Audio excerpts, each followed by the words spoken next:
ಹೆಬ್ಬಳಲು Shri Chakramata YouTube channel ವೀಕ್ಷಕರಿಗೆ ನನ್ನ ಹೃತ್ಪೂರ್ವಕ ನಮಸ್ಕಾರಗಳು. ಸುಭಾಷಿತ: ಕಡೆಗಣಿಸುವ ಸಂಬಂಧಗಳ ಮಧ್ಯೆ ಮನಸ್ಸು ಕಲ್ಲಾಗಬೇಕೇ ಹೊರತು ಕಣ್ಣೀರಾಕಬಾರದು. ಇವತ್ತು ನಾವು ದಿನಪಂಚಾಂಗಕ್ಕಿಂತ ಮುಂಚೆ ಬಿಲ್ವಪತ್ರೆಯ ಬಗ್ಗೆ ತಿಳ್ಕೊಳ್ಳೋಣ. ಬಿಲ್ವಪತ್ರೆಗೆ ಯಾಕೆಷ್ಟು ಮಹತ್ವ ಇದೆ? ಬಿಲ್ವಪತ್ರೆ ಇಂದಿನ ಪುರಾಣದ ಹಿನ್ನೆಲೆ ಅಂದರೆ ಈ ಹಿನ್ನೆಲೆಯ ಕಾರಣದಿಂದಲೇ ಇಷ್ಟು ಮಹತ್ವ ಪಡೆದಿದೆ. ಬಿಲ್ವಪತ್ರೆ ಒಮ್ಮೆ ದೇವದಾನವರು ಅಮೃತಕ್ಕಾಗಿ ಕ್ಷೀರಸಾಗರವನ್ನು ಮಂಥನ ಮಾಡುತ್ತಿದ್ದರು. ಈ ಸಂದರ್ಭದಲ್ಲಿ ಆ ಕ್ಷೀರಸಾಗರದಿಂದ ಸಾಕಷ್ಟು ಅನರ್ಘ್ಯ ರತ್ನಗಳು ಸೃಷ್ಟಿಯಾದವು. ಅವುಗಳಲ್ಲಿ ಮುಖ್ಯವಾದವು ಉಚ್ಛಿಷ್ಟವಸ್ಸು, ಅತಿ ಶ್ರೇಷ್ಠವಾದ ತಲೆಯುಳ್ಳ ಕುದುರೆ, ಕೌಸ್ತುಭ, ಜಗತ್ತಿನ ಅತಿಶ್ರೇಷ್ಠ ರತ್ನಾಭರಣ. ಇದನ್ನು ವಿಷ್ಣು ಧರಿಸುತ್ತಾನೆ. ಕಾಮಧೇನು ಅಥವಾ ಸುರಭಿ, ಕೋರಿದ್ದನ್ನು ನೀಡುವ ಹಸು, ಪಾರಿಜಾತ, ಅತಿಶ್ರೇಷ್ಠವಾದ ಹೂವಿನ ಮರ. ಇದನ್ನು ಮಗ್ಗು ಎಂದಿಗೂ ಬಿಡುವುದಿಲ್ಲ. ಇದನ್ನು ಕಲ್ಪವೃಕ್ಷದೊಂದಿಗೆ ಗುರುತಿಸಲಾಗುತ್ತದೆ. ಐರಾವ, ಇಂದ್ರನ ಆನೆ. ಅಪ್ಸರಿಯರು ರಂಭಾ, ಮೇನಕ, ಪುಂತಿನ ಸ್ಥಳ, ಗೊತ್ತಾಯ್ತಾ? ಇವಿತರರು ಧನಸ್ಸು, ವಿಷ್ಣುವಿನ ಆಯುಧ. ಹೀಗೆ ಅನೇಕ ರತ್ನಗಳು ಸೃಷ್ಟಿಯಾದವು. ಅವುಗಳ ಜೊತೆ ಮಹಾಲಕ್ಷ್ಮಿಯೂ ಬಂದಳು. ಆ ಮಹಾಲಕ್ಷ್ಮಿಯನ್ನು ಕಂಡ ದೈತ್ಯರು ಲಕ್ಷ್ಮಿಯ ಮೇಲೆ ಕಣ್ಣು ಹಾಕಿದರು. ಆಕೆಯನ್ನು ಶತಾಯುಗತಾಯ ಪಡೆಯುವ ಪ್ರಯತ್ನ ಮಾಡಿದರು. ಆಗ ಬೆಚ್ಚಿಬಿದ್ದ ಮಹಾಲಕ್ಷ್ಮಿ ಬಿಲ್ವವೃಕ್ಷವಾಗಿ ನೆಲೆ ನಿಂತಳು.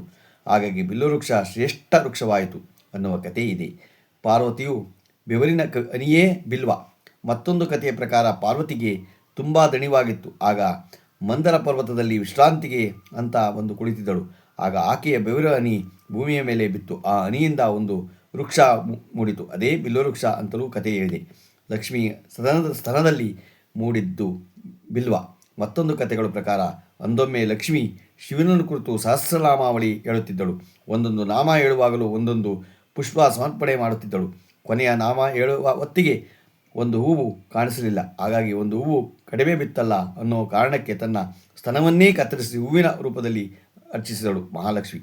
ಈ ಘೋರ ಸ್ಥಿತಿಯನ್ನು ಕಂಡ ಶಿವ ತಕ್ಷಣ ಆಕೆಯ ಮೇಲೆ ಗಂಗಾಜಲವನ್ನು ಹರಿಸಿ ಆಕೆಯ ನೋವನ್ನು ಕಳೆದಂತೆ ಹಾಗೆ ಹರಿದ ನೀರು ಶ್ರೀಶೈಲವನ್ನು ತುಳುಪಿ ಅಲ್ಲಿ ಬಿಲ್ವವೃಕ್ಷದ ಪ್ರಾದುರ್ಭಾವವಾಯಿತು ಅಂತ ಹೇಳ್ತಾರೆ. ಅದು ಮಹಾಲಕ್ಷ್ಮಿ ಶಿವ ವರರ ರೂಪದಲ್ಲಿ ಅಷ್ಟಸಿದ್ಧಿತ್ವವನ್ನು ಕೊಟ್ಟುವಂತೆ. ಹಾಗಾಗಿ ಅಷ್ಟ ಮಹಾಲಕ್ಷ್ಮಿಯರ ಸೃಷ್ಟಿಯಾಯಿತು ಅಂತಲೂ ಉಲ್ಲೇಖವಾಗಿದೆ. ಬಿಲ್ವ ತತ್ವ, ಬಿಲ್ವ ಕಥೆ ಗೊತ್ತಾಯಿತು. ಆದರೆ ಆ ಬಿಲ್ವದ ಕಥೆಗಿಂತ ಅದರ ತತ್ವ ನಮಗೆ ಅರ್ಥವಾಗಬೇಕು. ಹಾಗೆ ತತ್ವಾರ್ಥ ತಿಳಿದು ಮಾಡುವ ಪೂಜೆ ಅತ್ಯಂತ ಶ್ರೇಷ್ಠ ಹಾಗೂ ಫಲದಾಯಕ. ಬಿಲ್ವಪತ್ರೆಯಲ್ಲಿ 3 ದಳಗಳಿರುತ್ತವೆ. ಆ 3 ದಳಗಳ ಸತ್ವಗುಣ, ರಜೋಗುಣ, ತಪೋಗುಣಗಳು ಸಂಕೇತ. ಪ್ರಾತಃ ಕಾಲ, ಮಧ್ಯಾಹ್ನ ಕಾಲ, ಸಂಧ್ಯಾಕಾಲಗಳು ಸಂಕೇತ. ಬಿಲ್ವಪತ್ರೆಯಿಂದ ನಾವು ಶಿವನನ್ನು ಅರ್ಚಿಸುತ್ತೇವೆ. ಶಿವ ಅಂದರೆ ಮಂಗಳಕರ ಅಂತ. ನಮಗೆ ಮಂಗಳವಾಗಬೇಕಾದರೆ, ಶುಭ ಫಲಗಳು ದಕ್ಕಬೇಕಾದರೆ ನಾವು ಸತ್ವ, ರಜಸ್ಸು, ತಮೋಗುಣಗಳನ್ನು ದಾಟಬೇಕು. ನಮ್ಮ ಹುಟ್ಟು, ನಮ್ಮ ಇರುವಿಕೆ, ನಮ್ಮ ಮರಣ, ಈ ಎಲ್ಲ ಸ್ಥಿತಿಯಲ್ಲೂ ಆ ಶಿವನ ನಿರ್ದೇಶನವಿದೆ. ಅವನ ಸಂಕಲ್ಪದ ಹೊರತಾಗಿ ಜಗತ್ತಿನಲ್ಲಿ ಎಂಬ ಭಾವದಲ್ಲಿ ಬಿಲ್ವಪತ್ರೆಯನ್ನು ಸಮರ್ಪಿಸಿದರೆ ಖಂಡಿತ ಶಿವನ ಅನುಗ್ರಹವಾಗುತ್ತದೆ. ಅದರಲ್ಲಿ ಸಂದೇಹವೂ ಇಲ್ಲ. ಬಿಲ್ವಪತ್ರೆಯ ಸಮರ್ಪಿಸುವ ಮುನ್ನ ಈ ತತ್ವ ನೆನಪಾದರೆ ಅದೇ ನಿಜವಾದ ಶಿವಪೂಜೆ. ಶಿವಪೂಜೆಗೆ ಬಿಲ್ವಪತ್ರೆ ಎಲೆಗಳು ಆಯ್ಕೆ ಆಗಬೇಕು. ಶಿವಪೂಜೆಗೆ ಬಿಲ್ವಪತ್ರೆ ಆಯ್ಕೆ ಮಾಡುವಾಗ ಎಲೆಯ ಮೇಲೆ ಯಾವುದೇ ಹುಳುಗಳು ಕುಳಿತು ಎಲೆಗಳ ಹಾಳಾಗಿರಬಾರದು. ಅದರ ಮೇಲೆ ಬಿಳಿ ಚುಕ್ಕಿಗಳಿರಬಾರದು. ಇನ್ನು ತರುವ ಎಲೆ ಹರಿದಿರಬಾರದು. 3 ಎಲೆಗಳಿರುವ ದಂಟನ್ನು ಕಿತ್ತು ತಂದು ಶಿವನಿಗೆ ಅರ್ಪಿಸಬೇಕು. ಶಿವನಿಗೆ ಬಿಲ್ವಪತ್ರೆಯ ಮಾಲೆ ಮಾಡಿ ಹಾಕಬಹುದು. ಬಿಲ್ವಪತ್ರೆ ಎಲೆಗಳ ಜೊತೆಗೆ ಕಾಯಿಗಳನ್ನು ಪೂಜೆಗೆ ಅರ್ಪಿಸಬಹುದು. ಬಿಲ್ವಪತ್ರೆಗಳನ್ನು ಹೇಗೆ ಅರ್ಪಿಸಬೇಕು ಅಂದರೆ, ಬಿಲ್ವಪತ್ರೆಗಳನ್ನು ಲಿಂಗದ ಮೇಲೆ ಅರ್ಪಿಸುವಾಗ ಅದನ್ನು ಕೆಳಮುಖವಾಗಿ ತೊಟ್ಟು ನಮ್ಮ ಕಡೆಗೆ ಬರುವಂತೆ ಇಡಬೇಕು. ಹೀಗೆ ಮಾಡುವುದರಿಂದ 3 ಎಲೆಗಳಿಂದ ಬರುವ ಶಕ್ತಿಗಳಿಂದ ಬರುವ ಶಕ್ತಿ ನಮ್ಮ ಕಡೆಗೆ ಬರುತ್ತದೆ. ಎಲೆಗಳ ತುದಿಗಳಲ್ಲಿ ಶಿವತತ್ವವು ವಾತಾವರಣದಲ್ಲಿ ಹರಡುವೆ. ನಮಗೆ ಧನಾತ್ಮಕ ಶಕ್ತಿಯು ಅನುಭವ ಉಂಟಾಗುವುದು. ಬಿಲ್ವಪತ್ರೆ ಎಲೆಗಳು ತೊಟ್ಟನ್ನು ನಮ್ಮ ಕಡೆಗೆ, ಎಲೆಗಳ ತುದಿಗಳನ್ನು ಶಿವನ ಕಡೆಗೆ ಇರುವಂತೆ ಅರ್ಪಿಸಿದರೆ ಆಗ ಬಿಲ್ವಪತ್ರೆ ಯಾರು ಅರ್ಪಿಸುತ್ತಾರೋ ಅವರಿಗೆ ಮಾತ್ರ ಶಿವತತ್ವ ಸಿಗುತ್ತದೆ.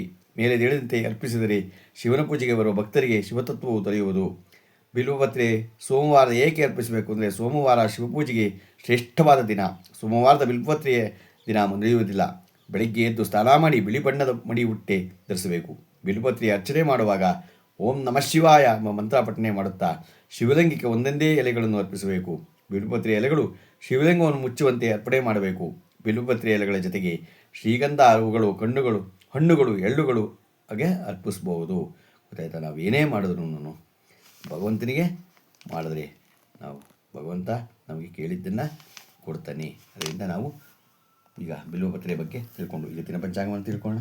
ದಿನಾಂಕ 23/2/2026 ಸೋಮವಾರ, ಶ್ರೀ ವಿಶ್ವಾವಸುನಾಮ ಸಂವತ್ಸರ, ಉತ್ತರಾಯಣ, ಶರದೃತು, ಫಾಲ್ಗುಣ ಮಾಸ, ಶುಕ್ಲಪಕ್ಷ, ತಿಥಿ ಷಷ್ಠಿ, ಬೆಳಗ್ಗೆ 9:52, ನಕ್ಷತ್ರ ಭರಣಿ, ಸಾಯಂಕಾಲ 5:22, ಮಳೆ ಶತಭೀಷ, 2ನೇ ಪಾದ, ರಾಹುಕಾಲ 8:12ರಿಂದ 9:40, ಗುಳಿಕ ಕಾಲ 2:06ರಿಂದ 3:34, ಯಮಗಂಡ ಕಾಲ 11:09ರಿಂದ 12:37. ಇವತ್ತು ಯಾರು ಹುಟ್ಟುಹಬ್ಬಾಚರಣೆ ಮಾಡ್ಕೊತಿದ್ರು, ಮದುವೆಯಾದ ದಂಪತಿಗಳು ವಾರ್ಷಿಕೋತ್ಸವ ಆಚರಣೆ ಮಾಡ್ಕೊತಿರೋರಿಗೆ ನಮ್ಮ ಹೆಬ್ಬಳದು ಶ್ರೀ ಚಿಕ್ಕಮಾತಾ ಯೂಟ್ಯೂಬ್ ಚಾನಲ್ ಕಡೆಯಿಂದ ಶುಭ ಕಾಮನೆಗಳು ತಿಳಿಸ್ತೀವಿ.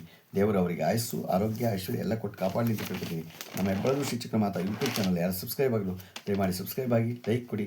ಇದು ನಿಮ್ಮದೇ ಚಾನಲ್ ಆಗಿದ್ದರಿಂದ ನಮ್ಮಲ್ಲಿ ಬೇರೆ ಗೊತ್ತು ಮಾಡಿ. ನಮಸ್ಕಾರಗಳು, ನಮಸ್ಕಾರಗಳು, ನಮಸ್ಕಾರ.